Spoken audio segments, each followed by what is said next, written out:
Hello, my name is Aaron Leininger, and I'm giving a presentation today that I support the statement that growing gender inequality is a problem for business and society. This is for Professor Mitchell for Business Administration 605, summer of 2018 at Fayetteville State. The first question that we have to address for this issue is whether gender inequality is truly a growing problem. This is addressed well by the World Economic Forum's 2017 Global Gender Gap Report. The best summary of this report is the quote, "Equality is in retreat for the first time since tracked in 2006. Interesting data from this includes that no country has a gender parity. Iceland has the lowest gender gap index, which is 87.8 compared to the US at 71.8. This is a slightly different number than the earning gap difference, which is around 77 to 79% in the US. The US is ranked in 49 out of 144 countries, which is down from 23rd in 2006. This further supports the idea that gender inequality is a growing problem, especially here in the United States. Lack of paid maternity leave seems to be a major factor in this. Overall, some countries had gains and others regressed, but the global gender gap in general worsened in 2017. The next issue to look at is that gender inequality is partially caused by discrimination. To look at this further, we need to examine history. The raw gender gap has improved from the 1950s all the way into the 2010s, but the biggest improvements were in the 1980s. Since that time, education and experience gaps have essentially closed, with a reversal of the education gap and the experience gap less than 2%. There are still some identifiable differences that account for some of this remaining gap, including occupation and industry. However, there remains about a 9% unexplained pay gap that has been stable for 20 years. Most people would consider this to be caused mostly by discrimination factors. This is further supported by blinded resume studies that have shown hiring bias in multiple instances. Next, we need to examine how gender inequality is more than just direct discrimination. There are multiple factors involved with gender inequality, including political power, which is one of the major factors noted in the World Economic Forum,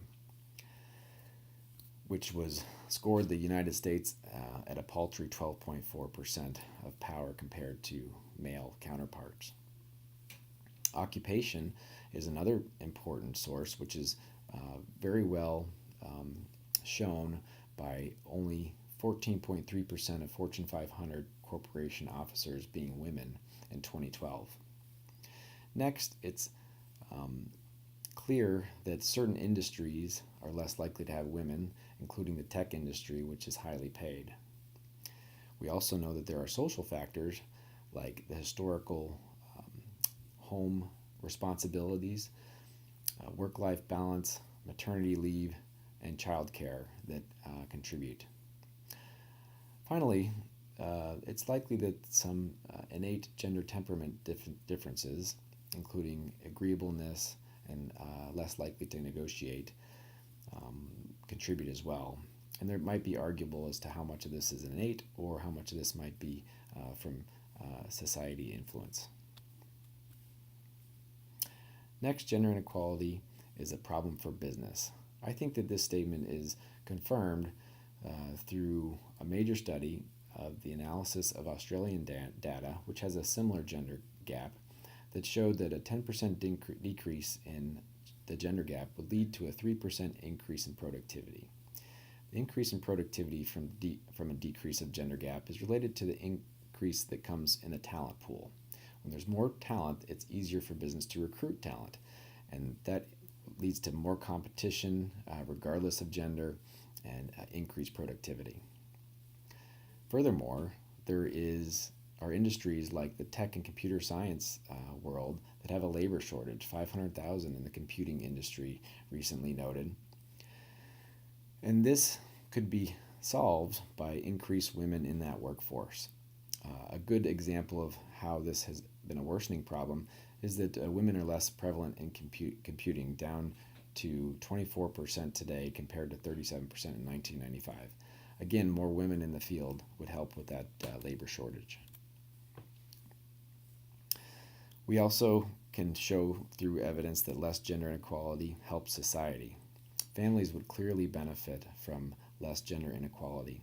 Paid maternity leave decreases family stress and has been shown to improve maternal health.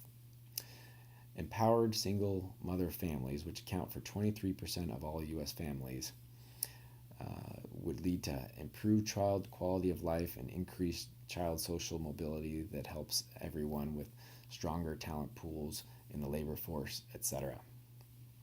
Also, financially empowered women make good economic decisions in general, including saving more for better economic stability in the economy, less corruption, more health and education investment. In conclusion, the gender gap has generally stalled in the U.S. and even grown in 2017. Gender discrimination persists. There are other contributing factors, including political disempowerment of women. Gender gap hurts business through productivity and talent recruitment. Narrowing the gender gap helps society through stronger families and investment in social good. Concerted efforts should be made by the political, business, and education leaders to address and narrow the gender gap. I have 8 references that I will post with my submission. Thank you very much.